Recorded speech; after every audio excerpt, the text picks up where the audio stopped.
welcome back to this channel. Wah, kayaknya udah pada semangat dan penasaran untuk tahu jawaban dari pertanyaan-pertanyaan kalian kan? Kalau gitu, duduk yang manis, kita mau nonton bareng-bareng. Tapi yang belum nonton part sebelumnya bisa klik link di atas ini atau di description box di bawah, oke? Oke. Apa pendapatnya soal hubungan yang memiliki jarak usia lumayan jauh? Wah, ini tuh Mas Pampam dan istrinya sekali gitu. Bro, Mas sama istri 12 tahun ya apa? Gimana nih Mas? Iya, Mas Pampam satu kata sih, apa? sabar. Menyesuaikan pola pikir, pandangan dan lain-lain ya. Ada gap, selalu akan ada gap. Seumuran aja kita bisa beda pendapat. Ya tentu kita yang dewasa harus sabar. Apalagi ya perbedaan kepribadian, perbedaan sudut pandang semuanya gitu ya. Kalau saya kan dengan istri saya lebih tua. Kadang-kadang gini, ada unsur yang mana yang lebih dominan. Jadi itu juga mempengaruhi hubungan juga sebenarnya. Nah, kuncinya cuma satu, ya sabar itu tadi. Tapi kalau Mas Papam sendiri merekomendasikan nggak nih kalau misalkan ada orang yang punya hubungan beda usia jauh gitu? Mencintai bukan hanya pengenalan, tetapi juga kesanggupan tadi. Oh iya. Kalau kita sudah mengenal terlalu jauh, tapi kita pada akhirnya kita memutuskan aku nggak sanggup dengan dia. Sudah, lebih baik diakhiri dengan terhormat. Terhormat itu gini, ya mengakhirinya juga dengan tetap menghormati dia. Tuhan kan ingin kita tetap kasih itu kan menghormati juga gitu kan.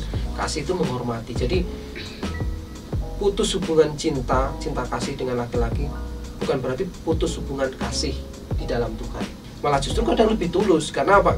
Bukan lebih tulus, tapi karena tidak ada unsur di mana kita ingin memiliki dia, kan gitu kan. Kita malah justru bisa berdoa buat dia, untuk kebahagiaan dia. Itu malah lebih free gitu dibanding kalau wah terus ini akhirnya kita menuntut dan lain sebagainya. Salah nggak sih kita sebagai cewek itu juga berpikir materialistis dalam pilih pasangan? Kan hidup itu nggak cuma makan cinta.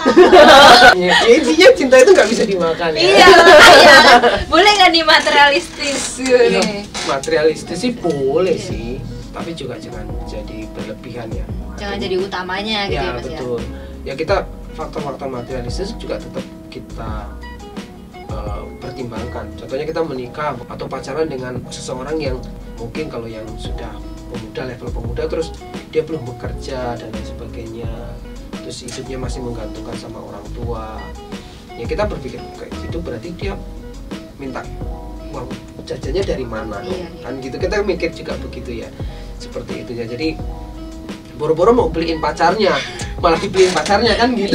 kan boro-boro mau traktir pacarnya malah ditraktir pacarnya kan begitu kan. Kalau terlalu fokus kepada materialistis juga jatuhnya nanti khawatir mau menikah itu khawatir biaya menikah. Banyak itu yang seperti itu juga. Wah aku begini harusnya menikah, wah maunya yang mega yang dan lain sebagainya. Akhirnya jatuhnya ya memaksa. Jadi ya materialistis dalam kadar tertentu oke. Tapi kalau terlalu berlebihan nggak bagus juga. Yang pertama, sebenarnya pacaran atau nikah sama yang Katolik boleh nggak? Terus yang kedua, aku mau tanya Kak, kalau semisal pacaran sama orang yang beragama Katolik, sedangkan kita beragama Kristen, apakah boleh atau tidak? Terus selanjutnya, suka sama beda iman, tapi nggak pacaran, apa nggak apa-apa? Terus bagaimana pandangan gereja atau Alkitab tentang pacaran beda agama dengan tujuan bisa bawa dia masuk ke Kristen? Oke. Kembali lagi, Mas Pampam nggak akan kasih boleh atau nggak boleh, ya. Tetapi Mas Pampam ingin memberikan nilai dan apa dampaknya gitu ya, supaya kalian sendiri menimbang lagi. Ini sebenarnya ya memang rekomendasinya adalah jangan sebenarnya ya. Tapi kan kalau nanti asumsinya berarti ini yang Katolik itu begini, nggak seperti itu juga. Tetapi Mas Pampam akan dasarkan dengan kisah Abraham, orang-orang Kanaan. Ketika Abraham dipanggil dari Ur Kasdim ke tanah Kanaan, Abraham itu tahu kalau orang Kanaan itu juga keturunan Nuh. Betul? Ya kan, karena Kanaan itu orang-orang Kanaan itu lahir dari Ham, ya kan, dari salah satu anaknya keturunan Nuh, ya kan, seperti itu. Tapi pertanyaannya yang menarik adalah ketika Abraham ingin menikahkan Ishak, justru Abraham menyuruh Eliezer hambanya untuk mencari seorang perempuan yang di kampungnya dulu, dengan alasan adalah perempuan di situ tidak mengenal Allah.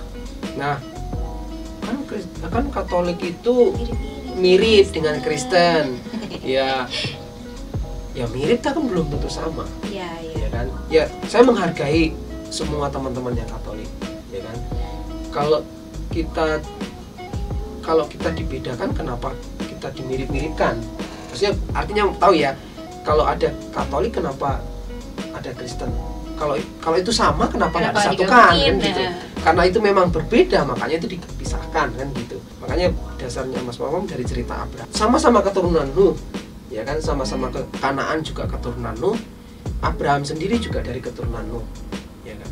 Nah, tapi kenapa Abraham memilihkan anaknya, pasangan anaknya itu malah ke kampungnya, tidak di Kanaan juga yang sama-sama keturunan Nuh, dengan alasan bahwa orang-orang Kanaan tidak mengenal Allah yang jelas ya. Jadi tadi mana yang apa? Yang suka beda iman itu kan? Iya, suka iman. Oh ya. Suka sama beda iman tapi nggak pacaran, cuma doang. Itu sebenarnya pertanyaan sih persis dengan HTS tadi ya, TTM ya. Ya kalau suka sih, kok sekedar suka aja sih boleh-boleh aja. Kan tadi suka cuma ini kan? Iya. Cuma kagum gitu kan? Iya. Mungkin nggak tahu nih bahasanya beneran suka atau maksudnya cinta nih gitu. Jadi ya kembali kepada kamu sendiri, kamu cinta atau suka aja. Gitu. Kalau sudah sampai cinta ya hati-hati, ada resikonya di balik itu. Dan saya sudah memberikan pengertian bahwa kenapa Abraham memilihkan pasangan Ishak itu bukan dari Kanaan, tapi dari kampungnya dulu. Karena dengan alasan bahwa orang-orang Kanaan tidak mengenal Allah yang benar. Bahkan Ishak mempunyai anak Esau dan Yakub pun, ya, ingat kisah Esau dan Yakub. Esau menikah dengan perempuan Kanaan, yang itu menyebabkan Ishak dan Ribka itu susah hati, karena ya itu tadi, karena Esau menikah dengan orang yang perempuan yang tidak mengenal Tuhan yang benar, menyusahkan hati orang tua. Itu sebabnya ketika Yakub membohongi Esau, menerima berkat dari Yakub karena membohongi ya.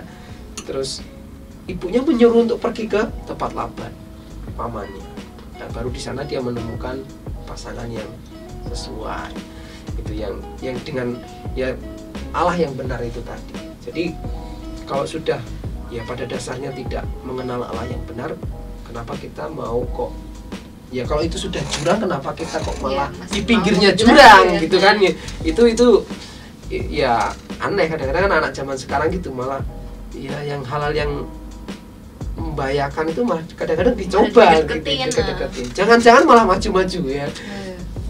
Tapi ya kembali, tapi saya garis bawahi, bukan berarti ini karena ini berkaitan dengan perbedaan agama ya, apalagi dengan Katolik.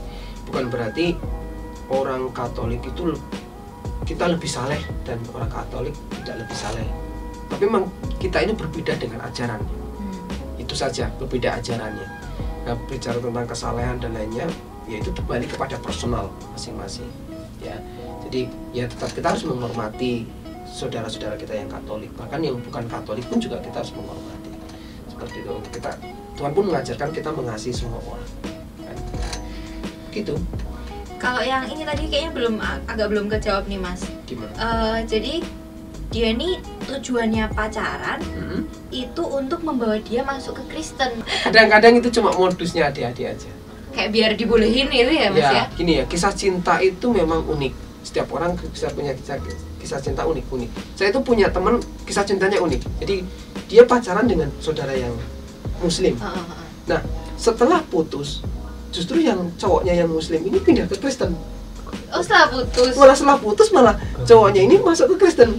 Kan itu pengalaman yang beda ya. Yeah. Artinya si cowok ini melihat bahwa ceweknya memutusin dia itu karena aku nggak bisa ninggalin agamaku, aku mengasihi Tuhan Yesus.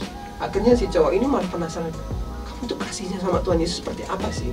Akhirnya penasaran, dia datang ke gereja gitu ya. Setelah dia datang ke gereja, dia malah justru merasakan kasih Tuhan. Ya, dulu ketika dia mau, istilahnya ini pasti gontok-gontokannya, tapi ketika dia mengambil keputusan untuk putus, aku nggak bisa ninggalin kasihku dengan Tuhan, justru malah si cowok ini penasaran, kenapa sih cewekku sampai mutusin aku hanya gara-gara dia kasih sama Tuhan, mencintai Tuhan Yesus. Nah, kadang-kadang anak-anak anak-anak remaja itu kadang modusnya bisa menginjili dia, bisa membawa terang. Kadang pengetahuan kita saja belum cukup, iman kita saja belum cukup ya. Terus kita sok-sokan kayak, wah aku mau membawa pasanganku kenal Tuhan. Kamu aja belum sungguh-sungguh mengasihi Tuhan kok. Ada yang seperti itu, memang ada yang seperti itu. Tetapi kan nggak semua, ya nggak semua. Malah banyak yang jatuh dan meninggalkan Tuhan juga banyak. Ya jadi ini ya jangan terus jadi modus kalau wah aku ingin pacaran sama dia, aku bisa memberitakan Injil dan sebagainya. Tolong dicek lagi apakah itu memang benar-benar motivasinya itu mendengar suara Tuhan langsung pacaran dengan dia supaya membawa dia. Enggak, kalau memang dengar suara Tuhan seperti itu, wah saya puji Tuhan. Tapi kalau nggak mendengar terus mau cari pembenaran, mencari modus untuk bisa pacaran dengan karena sudah suka, karena sudah sayang, tolonglah ya. Jangan terus pikir 2 kali lah ya. Kalau pasangan sesama Kristen tapi beda aliran gereja, gimana Kak? Karena kan nggak semua gereja itu gereja Kristen, ya kan, ngerti ya? Contohnya kayak Saksi Yehova juga menyebut dirinya Kristen dan tempat ibadahnya juga gereja gitu ya. Tapi secara ketika kita cek ajarannya ternyata tidak Kristen sama sekali kan gitu. Nah, selama aliran gerejanya dia itu mengakui ini patokan dari standar aliran gereja ya di dunia dimanapun itu adalah pengakuan iman rasuli. Jadi selama gereja itu mengakui 12 pengakuan rasuli itu, berarti gereja itu gereja yang sama Kristen. Kalau ya ibadahnya seperti apa, terus paling enggak ya itu di gerejamu mengakui ini enggak. Nah, kalau enggak, wah kita harus pikir-pikir dulu. Ini aliran gereja yang seperti apa. Teman-teman kalau misalkan pada penasaran nih ya tentang kayak mungkin aliran-aliran gereja dan lain sebagainya, bisa tulis komen di bawah atau bisa juga chat ke kakak guru sekolah minggu biar nanti dibikinin segmen khusus, mungkin di Zoom, mungkin di konten-konten yang lain untuk kalian, atau mungkin juga bisa di Q&A entah kapan itu gitu. Oke. Apakah Tuhan pernah memfirmankan tentang pertunangan sebelum pernikahan? Soalnya ya itu banyak sekali kan orang mau menikah pasti kebiasaannya tunangan dulu dan lain sebagainya gitu. Dan itu kayak kebanyakan didoakan, diberkati juga sama pendeta dan lain sebagainya. Gimana itu Mas? Sebenarnya itu budaya ya, budaya yang kita adopsi dari budaya Barat. Sedangkan Yahudi sendiri, dalam budaya Yahudi sebenarnya tidak ada pertunangan. Kalau pada zaman itu, pada zaman awal ya dulu ya. Jadi kalau seorang laki-laki suka dengan perempuan, dia bicara dengan orang tua, dan orang tua yang datang ke pihak keluarga perempuan gitu ya, baru akan menentukan tanggalnya, waktunya kapan mereka akan menikah kalau lamaran itu diterima gitu. Jadi tidak ada istilah jadi tunangannya sebenarnya budaya Barat sebenarnya. Jadi tidak ada memang di firman, bahkan berkaitan dengan itu tidak ada, ya kan. Tuhan sendiri seperti ayat tadi di Matius 19 ayat 12 saja, Tuhan memberikan pilihan kepada kita mau menikah atau nggak menikah, apalagi hanya berkaitan dengan teknisnya seperti ini, ya kan. Tuhan aja memberikan kebebasan untuk kamu, kalau kamu nggak mau menikah ya nggak apa-apa kan gitu. Kalau kamu mau menikah ya oke. Tapi yang penting adalah yaitu misiku di dalam diri kamu itu dikenapi. Nah, kalau berkaitan dengan tunangan atau tidak tunangan itu mempengaruhi iman, ya intinya tunangan atau enggak tunangan tidak mempengaruhi keselamatan kita di dalam Kristus. Ya. Iya kan? Benar. Mau langsung menikah atau pacaran pun juga sebenarnya juga bukan suatu keharusan. Iya. Ya kan? Kalau memang kayak Ishak terus wah dari jauh lihat Rahel langsung jatuh cinta terus menikah, ya itu oke juga kan gitu.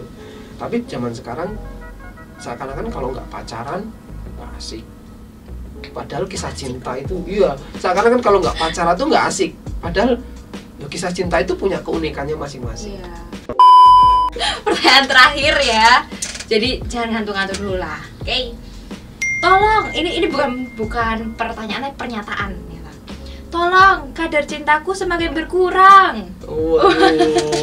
Jadi kalau dengar pernyataan ini sih malah jadi muncul pertanyaan ya. Apakah memang kadar cinta seseorang atau perasaan cinta seseorang itu bisa memudar gitu loh, Mas? Kembali kepada nilai-nilai yang tadi, prinsip-prinsip tadi ya, bahwa cinta manusia itu bersyarat. Ketika syarat itu tidak terpenuhi, kita kecewa. Ya. Betul ya. Terus kekecewaan yang semakin menumpuk, terakumulasi, semakin banyak, akhirnya membuat itu luka hati dan ya akhirnya cinta itu hilang. Apalagi kalau pernikahan Kristen itu sebenarnya kan seumur hidup, sekali seumur hidup. Nah, bagaimana kalau kita menikah dengan orang yang membuat kita kecewa terus? Bagaimana kita masih bisa bertahan dengan orang seperti itu? Makanya kenapa langkah pertama sebelum seseorang melangkah untuk mencintai seseorang, harus memiliki hubungan yang benar dengan Tuhan. Karena kasih Allah itulah yang pada akhirnya bertahan. Perempuan yang dulu begitu cantik sekarang sudah menua, keriput, udah nggak cantik lagi, gemuk lagi gini. Kalaupun kita sudah, istilahnya kita sudah nggak ada rasa cinta sama pasangan kita, tapi kasih Allah itu harus terjalin gitu. Kita mengasihi, tetap bisa mengasihi itu dengan kasih Allah. Ya, ada, saya lupa nama penulis bukunya siapa, tapi beliau mengatakan seperti ini, bahwa kalaupun kasih kita terhadap pasangan kita itu memudar, mintalah kasih Allah. Minta, jadi kasih Allah itu yang akan terus bisa menghubungkan engkau dengan pasangan. Walaupun ya itu tadi kan prosesnya akannya, kalau itu mengecewakan ya harus mengampuni. Iya. Walaupun yang nggak enak-enak ya, juga gitu. Tidak nggak enak, tetap mengampuni.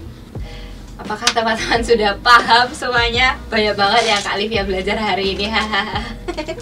Oke, makasih banget ya, buat Mas Pampa udah mau jadi narasumber kita di, kalau sekarang sih petang hari ini ya. Kalau mungkin teman-teman nonton di siang hari ya di siang hari berarti. Oke Mas, mungkin untuk yang terakhir banget, mungkin Mas Pampa ada kayak wejangan, nasihat atau apapun gitu buat teman-teman remaja, mungkin biar gak salah langkah dalam kehidupan cinta mereka. Ya, intinya kalau untuk teman-teman remaja semua, bagi yang belum berpacaran, janganlah berpacaran dulu. Belum waktunya kalian berpacaran ya. Belum waktunya kalian berpacaran gitu kan. Karena kan tadi hubungan cinta kasih itu bukan hanya mengenal, tapi juga kesanggupan. Kalau nggak sanggup ya ada resikonya di balik itu semua gitu. Jadi ya, tapi kalau yang sudah terlanjur berpacaran, terbuka dengan orang tua. Jangan menutup diri dari orang tua. Orang tua itu adalah wakil Allah untuk menciptakan kita. Ya kan? Jadi ketika kita tidak menghormati mereka, padahal firman-Nya di Galatia, bahkan di perjanjian lama pun di 10 hukum pun dikatakan hormatilah ayahmu supaya bahagia. Tidak ada kata bahagia di situ. Jadi ingat ya, kalau kalian sudah berpacaran di usia remaja, jangan malah justru tertutup dengan orang tua. Malah justru terbuka dengan orang tua supaya dimentor sama orang tua. Kita kasih tepuk tangan dulu buat Kak Pampam walaupun kalian di luar sana. Makasih banget ya Mas Pampam untuk semua wejangan, semua masukan dan input buat kita semua supaya lebih semakin belajar semakin mengenal Tuhan. Ya, terima kasih juga Livi yang sudah percaya dengan saya untuk jadi narasumber. Mantap. Salam juga buat istri di rumah dan calon baby. Kita tos dulu. Iya, oke. Terima kasih, jangan lupa like, subscribe dan juga nyalakan tombol lonceng notifikasi biar gak ketinggalan. And God bless you all. Bye.